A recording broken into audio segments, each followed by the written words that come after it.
এই পর্ব থেকে শুরু হলো ওয়েবসাইট তৈরি করার জন্য যেসব জিনিস জানা দরকার সেগুলোর ধারাবাহিক আলোচনা।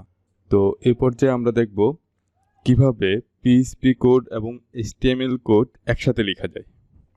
শুরুতে আমরা নতুন একটা ফাইল ওপেন করি, ফাইল সেভ করি হচ্ছে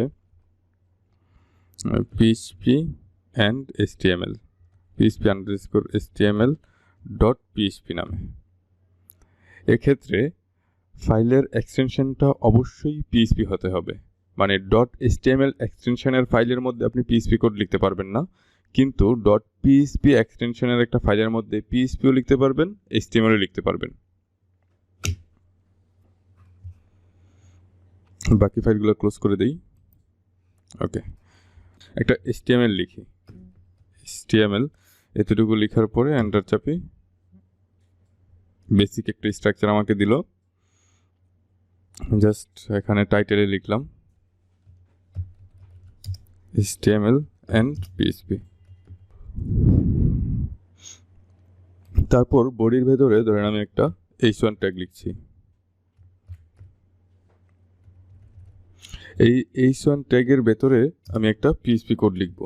তো PHP কোড লেখার জন্য শুরুতে এরকম PHP opening tag, PHP closing tag, then এখানে ধরেন আমি ইকো করে একটা স্ট্রিংকে ইকো করব।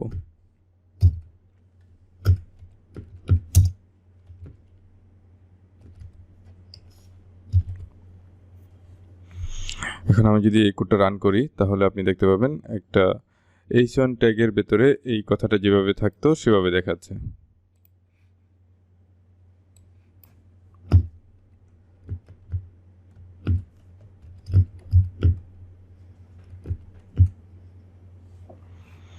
ফাইলের নামটা ছিল PHP_HTML.php,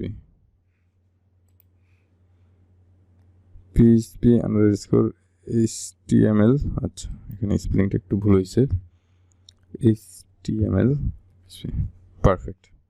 তো একটা কথা বলে নেই, আমাদের এই পুরো প্রজেক্ট জুড়ে যেখানে HTML CSS নিয়ে কাজ করব সেগুলো নিয়ে কোনো আলোচনা করব না।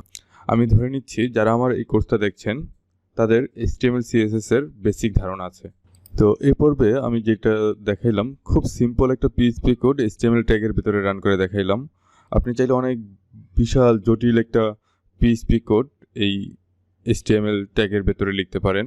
জাস্ট যেখানে আপনি লিখবেন সেখানে opening PHP tag, closing PHP ট্যাগের ভেতরে আপনি PHP কোড লিখবেন, আর যেখানে আপনার HTML ট্যাগ দরকার সেখানে HTML ট্যাগ লিখবেন।